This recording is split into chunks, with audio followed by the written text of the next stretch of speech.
regardez bien le fond de vos casseroles. Vous y verrez probablement un petit nombre gravé dans le métal, 1810. La boîte en carton affichait fièrement ce chiffre au rayon de chez Darty ou de chez Boulanger. Le vendeur vous l'a répété 2 fois pour justifier le prix du lot, et vous avez légitimement pensé que cela voulait dire quelque chose. Vous vous êtes imaginé qu'il existait une autorité de régulation, une norme européenne stricte, un inspecteur de la répression des fraudes qui passait dans les usines pour contrôler la qualité de l'alliage et apposer son feu vert. Laissez-moi vous détromper, ce n'est pas le cas. Ce nombre, aujourd'hui, c'est d'abord un argument marketing. Ce n'est ni un label certifié par l'État, ni une garantie sanitaire officielle.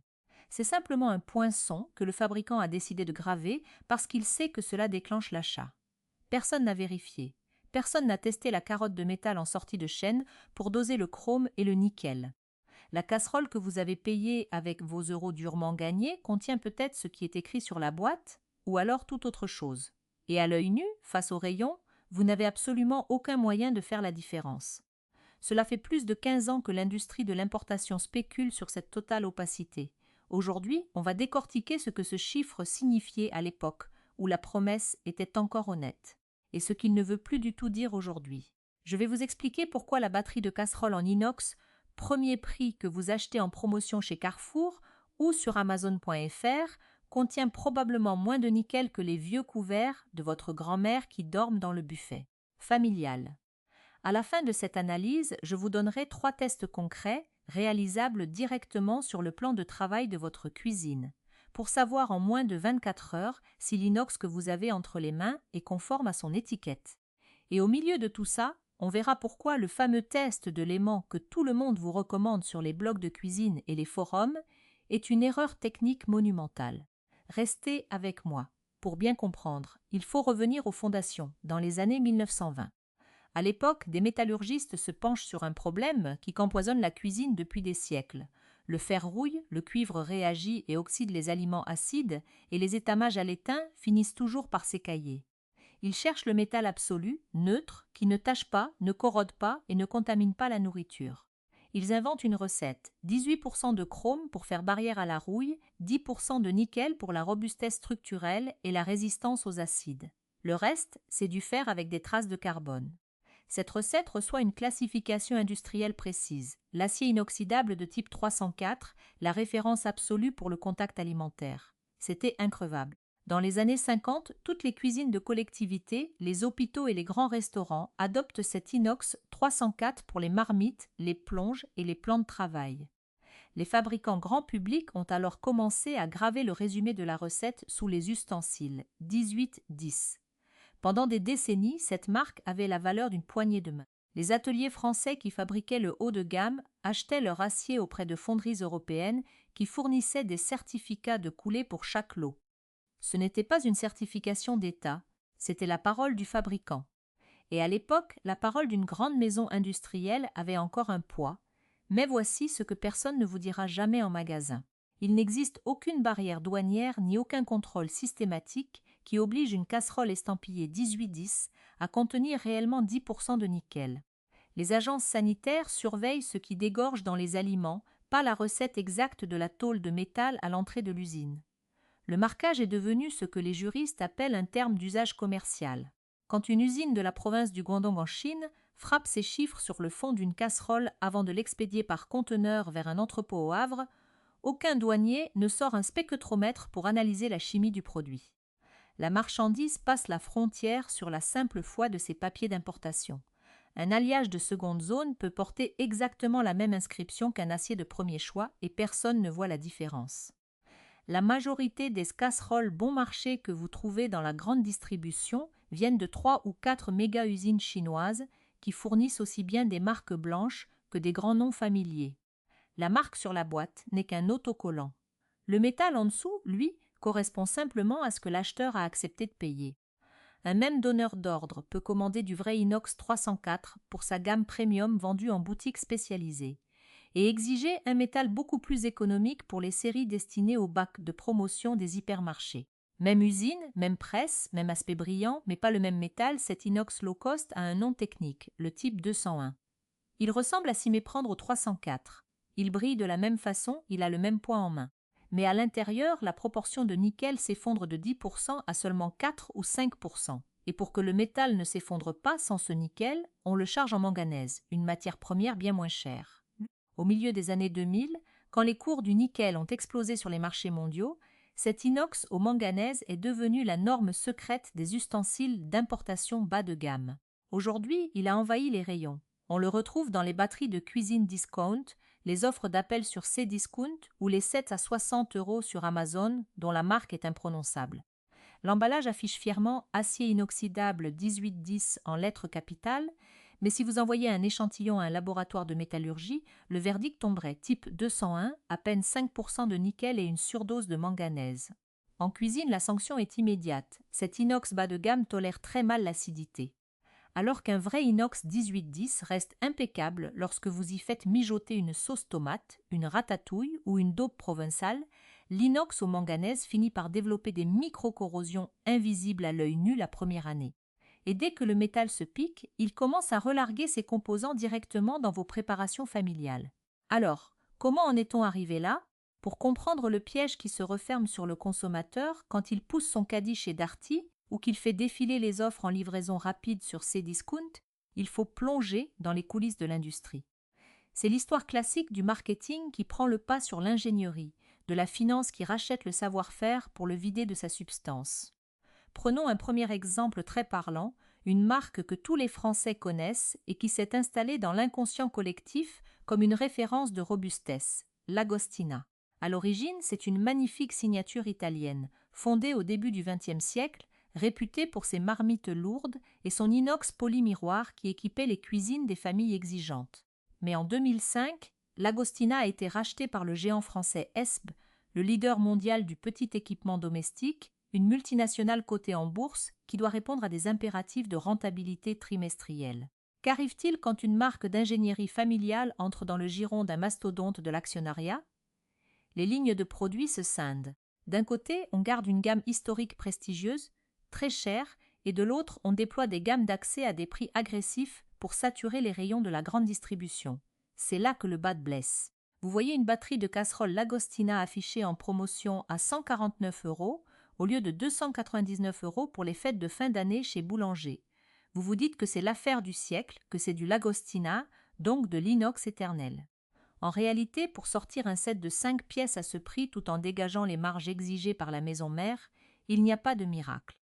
On réduit l'épaisseur des parois, on passe d'une tôle de 1 mm à une feuille de 0,6 mm, et surtout, on revoit la composition de l'alliage en sous-traitant la production en Asie. À l'usage, le verdict est sans appel. Au bout de 18 mois, la poignée rivetée commence à prendre du jeu parce que le métal de la paroi est trop mince pour encaisser les torsions répétées d'une casserole pleine de bouillon. Pire, le fond thermique supposé répartir la chaleur commence à se décoller sous l'effet des chocs thermiques sur votre plaque à induction. Si vous payez cette batterie 150 € et qu'elle finit à la déchetterie ou au fond d'un placard au bout de 3 ans parce qu'elle est devenue inutilisable ou dangereuse, votre coût par année de service est de 50 €. 50 € par an pour de l'inox, c'est une hérésie économique totale. Une phrase résume ce glissement. On n'achète plus un savoir-faire métallurgique, on achète un logo italien collé sur une tôle chinoise. Faisons une petite pause ici. Si ce décryptage sans concession des coulisses de vos ustensiles vous plaît, si vous voulez enfin savoir où vont vos euros, prenez 2 secondes pour vous abonner à la chaîne et activer la cloche.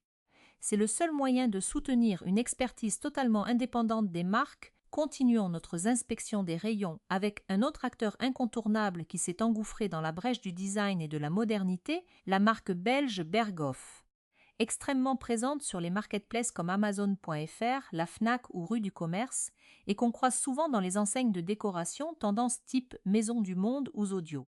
Berghoff a bâti une grande partie de sa communication sur le design contemporain, les lignes épurées et les récompenses cosmétiques comme le Red Dot Design Award. Le problème, c'est que le design ne cuit pas les aliments. Quand on examine leur série d'entrée et de milieu de gamme, vendue autour de 120 € le fait-tout isolé, on découvre sous le vernis du marketing une réalité technique bien moins glorieuse. La marque met en avant des fonds capsulés à plusieurs couches, mais omet de préciser l'épaisseur réelle de la couche d'aluminium interne, celle qui fait tout le travail de conduction thermique. Pour économiser sur la matière noble, on affine l'aluminium au profit d'un alliage ferreux lourd mais peu conducteur. Visuellement, le produit en jette sur le plan de travail, il a ce look néo-industriel qui plaît tant aux trentenaires qui réaménagent leur cuisine. Mais dès que vous passez à la pratique, la supercherie thermique éclate. Vous faites chauffer un appareil à blanquette de veau, la chaleur se concentre uniquement au centre, juste au-dessus du foyer, tandis que les bords restent tièdes. Résultat, votre viande attache au milieu, le fond brunit instantanément et l'inox se pare de taches violacées indélébiles. Ce phénomène, c'est la signature thermique d'un inox de piètre qualité qui travaille sous l'effet d'une chaleur mal répartie. Les parois minces se déforment, le couvercle en verre cerclé d'inox commence à vibrer et ne ferme plus de manière étanche. Si vous devez remplacer cet ustensile au bout de 2 ans parce que le fond a gondolé sur votre plaque vitrocéramique, l'objet vous aura coûté 60 € par an. Pour un simple faitout, c'est un très mauvais calcul financier. L'expert indépendant en métallurgie appliquée avec qui j'ai échangé sur ces process de fabrication m'a confirmé que la stratégie de ces marques consiste à investir 80% du budget dans le dessin de la poignée et le stylisme de la boîte, laissant les miettes pour la qualité intrinsèque de l'alliage. Le verdict est cinglant, c'est de l'ameublement jetable déguisé en matériel de cuisine acte. Que dire des marques de distributeurs ou des enseignes d'opportunités comme Action ou Jiffy, qui inondent le marché de sets complets à des prix défiant toute concurrence. Vous y trouvez des casseroles estampillées inox pour 15 ou 20 € l'unité. Ici, on atteint le fond de la logique industrielle du jetable. Ce sont des produits qui arrivent directement des usines de la région de Shaoju, le centre névralgique de l'inox ultra low cost en Chine. À ce niveau de prix, il n'y a même plus de simulation. Le métal utilisé est systématiquement de l'inox de type 201 ou pire, du type 410, un acier ferreux très pauvre en chrome et totalement dépourvu de nickel. Pour donner l'illusion du poids, les fabricants intègrent une plaque de fer brut coulée à l'intérieur du fond capsulé. À l'usage, c'est une catastrophe sanitaire et culinaire. Après quelques lavages au lave-vaisselle, vous commencez à voir apparaître des points de rouille rougeâtre au niveau des soudures de la poignée. C'est la preuve absolue que le métal s'oxyde. Lorsque vous y faites chauffer une simple soupe à la tomate, l'acidité attaque les micropores de la surface. Le goût métallique se transfère subtilement à vos préparations. La longévité de ces produits dépasse rarement 1 an avant que l'oxydation ou le décollement du fond ne les rende impropres au contact alimentaire. Coût par année de service, 20 € pour un produit toxique et jetable. C'est le triomphe absolu de l'obsolescence programmée par la misère des matériaux. Mais gardons le coup le plus dur, le cas le plus cynique pour la fin. Parlons de la dérive des poêles et casseroles en inox revêtus de textures anti-adhésives géométriques. Une tendance lourde qui s'est emparée du marché français ces dernières années via des publicités massives sur les réseaux sociaux et des têtes de gondole agressives chez Boulanger ou au BHV. Le pitch marketing est imparable. La durabilité de l'inox combinée à la glisse du téflon grâce à une structure alvéolée en nid d'abeille ou en gravure laser qui protège le revêtement des coups de spatule. La marque emblématique de ce mouvement, c'est Exclad aux États-Unis. Décliné en Europe et en France par une multitude de clones et de versions distribuées à grand renfort d'influenceurs et de parrainage de grands chefs étoilés qui touchent de gros chèques pour poser à côté du produit. Le prix ? On parle de 150 à 180 € pour une seule poêle. C'est le positionnement tarifaire du très haut de gamme. Le discours officiel vous affirme que cette poêle durera toute votre vie, qu'elle est compatible avec les ustensiles en métal et qu'elle résout enfin le problème des poêles qui pèlent. Qu'en dit la réalité de l'ingénierie ? C'est une immense illusion marketing. La structure en inox est effectivement surélevée par rapport aux creux qui contiennent le revêtement anti-adhésif. Mais lorsque vous cuisinez, votre spatule en métal frotte inévitablement sur les crêtes en inox, mais aussi sur les flancs des alvéoles. Plus grave encore, les résidus de graisse se logent dans ces microcavités. Pour les nettoyer, vous devez frotter fort. Et en frottant, vous détruisez le revêtement en polymère fluoré caché au fond des alvéoles. Plusieurs enquêtes de laboratoires indépendants et des retours de réparateurs d'électroménagers qui testent aussi les ustensiles ont montré qu'au bout de 2 ans d'utilisation quotidienne, les propriétés anti-adhésives s'effondrent complètement. Les aliments s'accrochent dans les alvéoles, la poêle devient impossible à récurer sans détruire le reste du revêtement. Et vous vous retrouvez avec un ustensile hybride qui combine les défauts de l'inox mal maîtrisé et les risques sanitaires d'un téflon dégradé contenant des PFAS. Payer 160 € pour une poêle qui perd sa fonction principale en 24 mois, cela nous donne un coût par année de service de 80 €. C'est plus cher à l'année qu'une mauvaise poêle en téflon à 20 € de chez Carrefour qu'on remplace tous les ans. C'est le summum du cynisme, faire payer le prix du luxe pour un produit dont la durée de vie réelle est calquée sur celle du jetable, tout en faisant croire au consommateur qu'il fait un achat éco-responsable pour la vie. Une marque qui vend ce genre de chimère commet un abus de confiance technique caractérisé envers les maîtres de maison qui cherchent de la vraie fiabilité. Heureusement, tout n'est pas noir dans le paysage culinaire. Loin des sirènes du marketing clinquant et des promesses en nid d'abeilles, il existe encore des maisons sérieuses qui refusent de céder aux sirènes de la rentabilité à court terme. Pour les dénicher, il faut souvent se tourner vers notre propre patrimoine industriel. La France a la chance de posséder des fabricants historiques d'ustensiles de cuisine parmi les plus respectés au monde par les professionnels de la gastronomie. Ce sont des marques qui ne font pas de bruit sur les réseaux sociaux, qui ne changent pas leur collection tous les 6 mois pour suivre la mode, mais dont les usines tournent depuis des décennies avec la même rigueur métallurgique. Le ton change ici, on quitte le terrain de la critique pour revenir à de la pure ingénierie honnête. Commençons par une option extrêmement accessible, une perle cachée que l'on croise souvent sans y prêter attention dans les rayons d'IKEA France.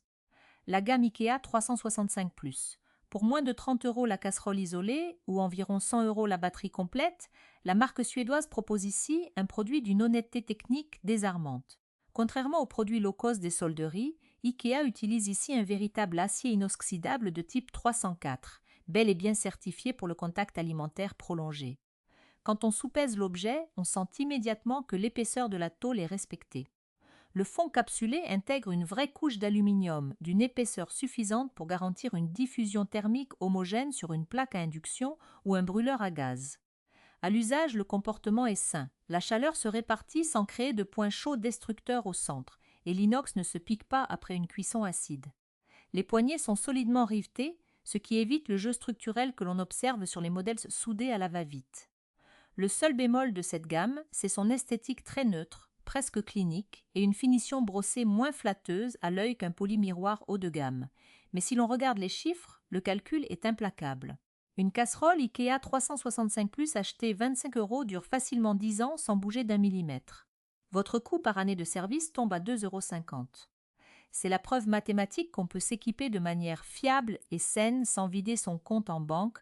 Montons d'un cran pour entrer dans le monde de l'excellence française avec la maison de Billets, installée dans le Val d'Ajol, au cœur des Vosges depuis 1830. Cette entreprise familiale fournit les cuisines professionnelles depuis près de 2 siècles. Sa gamme de casseroles et fait-tout en inox baptisée Milady ou la série haut de gamme Affinity incarne parfaitement le refus du compromis technique. Ici, pas de sous-traitance opaque. L'acier provient de filières européennes rigoureusement contrôlées et répond aux exigences métallurgiques les plus strictes de l'inox 1810. Lorsque vous prenez un fait-tout de Baillet en main, l'expérience est purement sensorielle. Le poids est substantiel. L'équilibrage de la poignée en fonte d'inox riveté est parfait et le polissage miroir est d'une clarté absolue. Sur le plan technique, la série Affinity utilise une technologie multicouche dite plie. L'inox et l'aluminium sont intimement liés sur toute la structure de l'ustensile, du fond jusqu'au sommet des parois, et non pas seulement dans une capsule rapportée à la base. L'épaisseur totale atteint les 2,7 mm. En pratique, cela change tout. Lorsque vous y jetez des cubes de viande pour un bœuf bourguignon, le métal ne subit aucune chute de température.